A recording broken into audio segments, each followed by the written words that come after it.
Today in the hotspot, we've got, guess what? Another one from ETEKCITY. The ETEKCITY MSR-R500 for your cheapo pleasure. Let's take a look. Yeah, it's been a couple of weeks since the last video. I do apologize. Been super busy on my side of the pond. Just doing lots of things and, you know, well, not going to get there. But guess what? Here we are. This is what matters. CHEAP-O is in the house, or the lab, or whatever you want to call it. Let's get to busyness. What do you get in the box? Well, look at that. You get one funky looking box. ETEKCITY is telling us to measure up. It's almost as good as keep on testing, but not quite. Measure up, they say. With the meter itself, you gotta say, oh, we got some UNI-T red going on. And guess what? Is that a coincidence? Maybe, maybe not. As well, ETEKCITY gives us a pretty decent fold-out, nice good quality paper here. The MSR-R500, our general specifications, and all of the ins and outs of this little meter. Now, this is probably going to be geared towards somebody who's probably never had a multimeter before, or maybe somebody who wants a good second meter just for, you know, the toolbox, what have you. So is it going to be any good? Is it going to work? Well, we'll soon find out. As well, you do get a set of leads. Now, these are Cat 2 600 volt rated.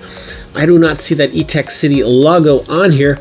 Gotta say though, these look a lot like UNI-T test leads. A lot like UNI-T test leads. Just saying, just saying. Right away, this thing feels pretty good. Hefty little guy, and nice and yeah, pretty strong there. Good body, good corp. I like it. We have a rubber boot that is actually surrounding that meter, so it looks like it's all one assembly, but you do have that boot. Now, as far as tilt stands go, it's a little funky, Yeah, that just doesn't sound good, does it? But, you know, it's not breaking, it's just the way it is, and it's really small. So you can go like that, or like, oh, is that, okay, that's pretty low. So, oh yeah, I don't know, it's just a little bit too low. Should probably be more like that. I think it would be a little bit more user-friendly, but anyway, at least it does have a tilt stand, albeit a real weird tilt stand.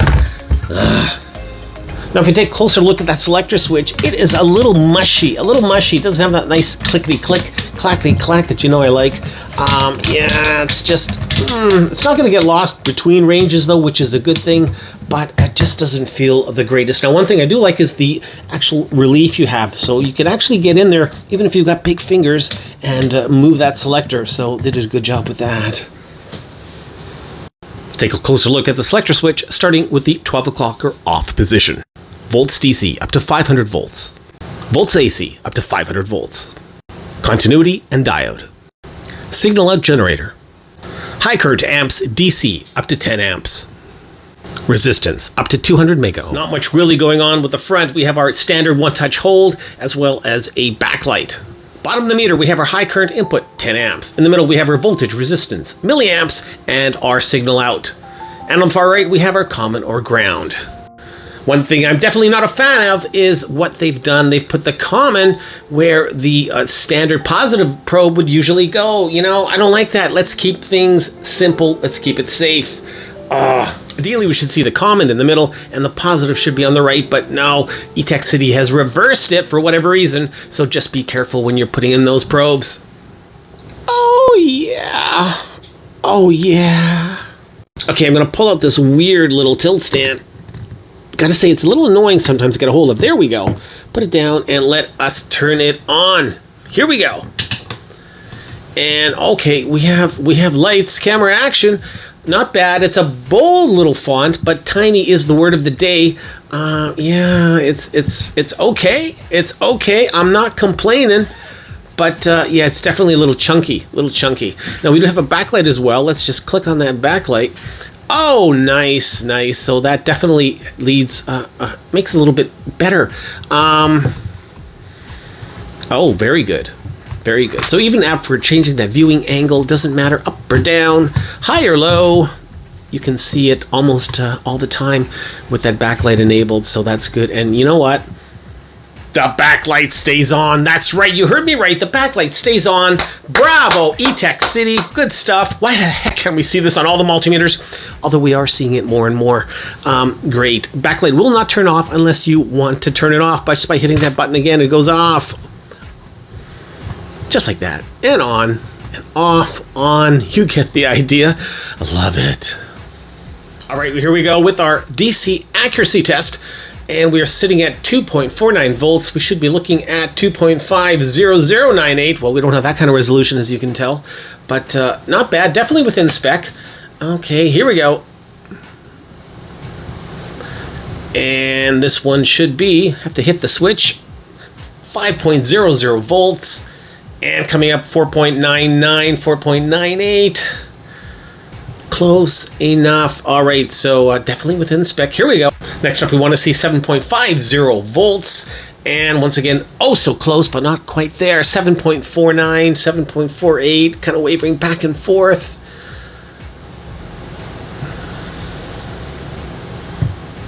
Come on.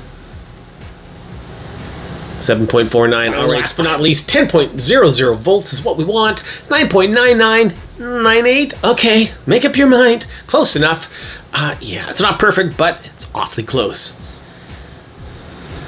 Already AC volts now stuck into the mains. 120 volts is what we want. 118.2 is what we get. Remember, this is non-true RMS, but okay, that's all right. Looking good. Looking good. Now, unlike a lot of the cheapos these days, this does not have anything special. No NCV, no live wire, nada, piñata. So, bare bones.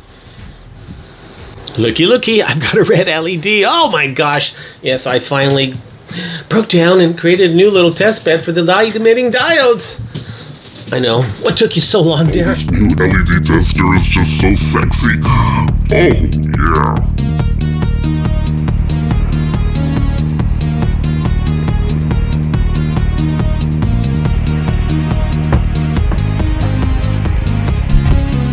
All right, here we go. Starting off in LED mode, and we do have lights, camera action, 1.4 volts coming up.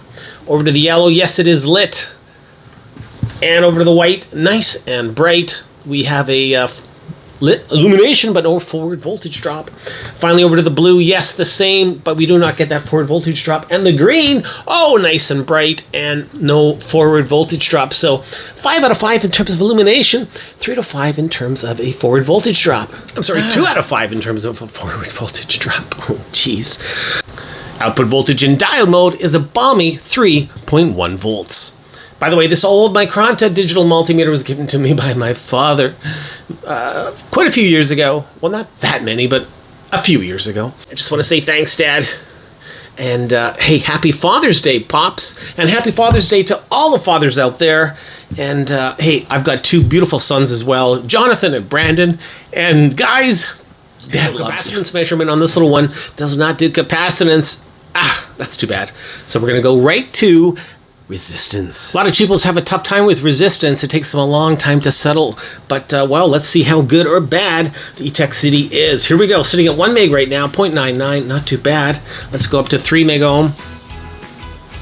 Yeah, so it is taking its sweet time. Let's go up to 6 meg ohm. Wow. That is slow.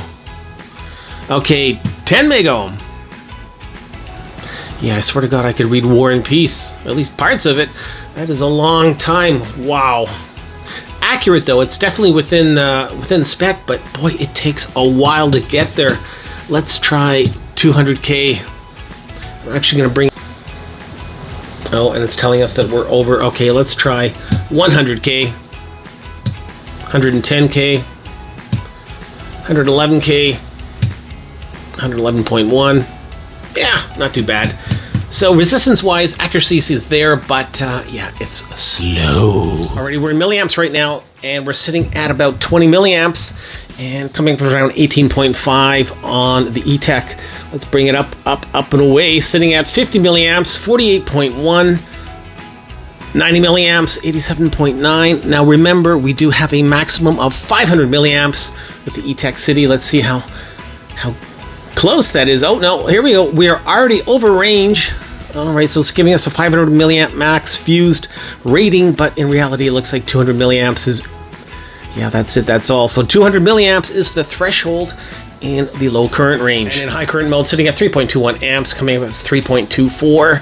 So all looks good.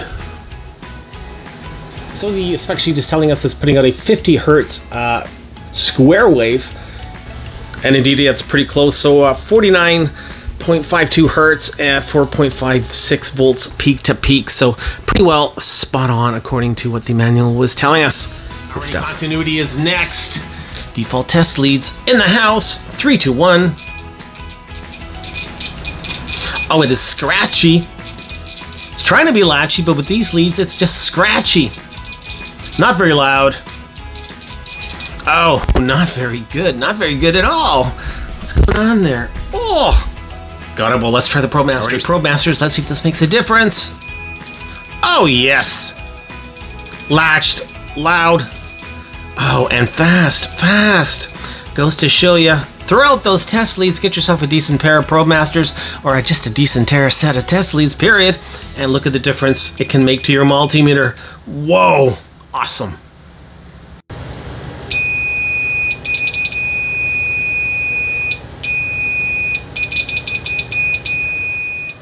.1 dBA is the maximum output volume in continuity. What does it look like on the inside? Let's take a look. Here we are on the inside now. First off, we have 2 of these little Phillips screws just going into plastic, so not always a good thing, but anyway, that's it, that's all. One thing I'm not a big fan of, and look at this, this is kind of weird. Your battery sits in that plastic housing, so you have to take it apart to physically access the battery.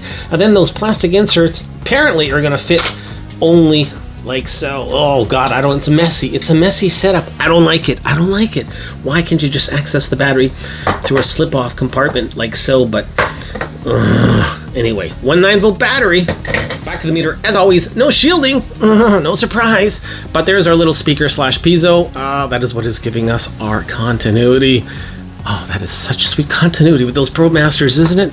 Alrighty, let's take a look at the big picture. Here we are, starting off with those input jacks. They are the split variety, and they're in there quite well. Gotta say, no worries there. Always getting support from the back of the chassis as well. And a look at the size of that current shunt. Whoa, that is a big honking current shunt. Awesome. Now they've also given us 1 PTC, and this is on the voltage side, and is precariously close to that current shunt. Oh, I wish we could have seen that at a different location, but well, anyway, at least it's there. Once again, we got some nice solder here on that current shunt as well, probably to add to the resistance, but overall, nicely done. 2 ceramic fuses. These are 5x20, 200 milliamp on the low current side, and a 10 amp, 250 volt on the high current. As well, we have a couple of terminals here to make contact with the piezo. Other than that, pretty clean, slim pickings. Oh, is that a trim pot? It looks like it is. VR1, probably a voltage trim pot. Awesome, awesome, right there. So if you want to do any self-calibration, it looks like you can with this meter. Now, I gotta say, something tells me this might be a UNI-T. Don't quote me on that, but it's awfully getting that UNI-T vibe. Here we are on the other side. Look at those rotary tracks. Ooh, nice gold plated. And there is actually a little bit of dielectric as well, or grease anyway, but that's a good thing. That's always a bonus. A little bit of grease on those tracks is going to help over the long term for the wear and tear. Main display as well, really nicely done. Has a separate molded assembly. It's not just hanging there like some of those cheapos. So once again, good attention to detail as well. Speaking of attention to detail, look at the soldering on those input jacks. Nicely done once again. So it's the small things that really make it into the big picture. Old school style, but definitely gets the job done. Already gonna put everything back together, come back with my closing thoughts. So when you're done with everything, changing the battery, for instance, you put it in like so, and just put the top on like so, and it should just snap in like that. Closing thoughts on the MSR-R500 from ETEKCITY. Give this one a pass. Yeah, unfortunately, it just does not ring my bell. The decent quality, build-wise, definitely it's there. I've seen a lot worse, but true to its nature, this has a really good overall build quality. And hey, the backlight stays on. It stays on permanently till you decide to turn it off. That is a huge, huge bonus. It's got a lot of negatives, though. Boy, those probes are cheap. Oh, yeah, you know, look what happened when you changed them out. That continuity went from bad to amazing. So change the probes, and you know what, no capacitance. Well, it's not always that big of a deal, but it's always nice to see. I absolutely hate what they've done with the inputs. No, put it back the way it is. For safety's sake, for goodness sake, the common should be at least in the middle and the positive on the right, and color code the darn things. Why is the common red? Oh, Don't even get me started on that poor battery housing. What in the world were they thinking? It was ludicrous. Why do you have to take apart the entire back of the multimeter just to change the battery? For real? Anyway, I'm going to stop right there because I don't want to sound like I'm really angry with this thing. Hey, it's an okay, decent little meter, but you know what? There is a lot better out there. Sorry, MSR-R500, but in this case, you certainly didn't measure up. The MSR-R500 gets a dismal 2 out of 5 stars. Hey, sorry, ETEKCITY fans. I know there's thousands of you on Amazon, but I just call them like I see them. Thanks for watching this review, everybody. Till the next one. Keep on testing.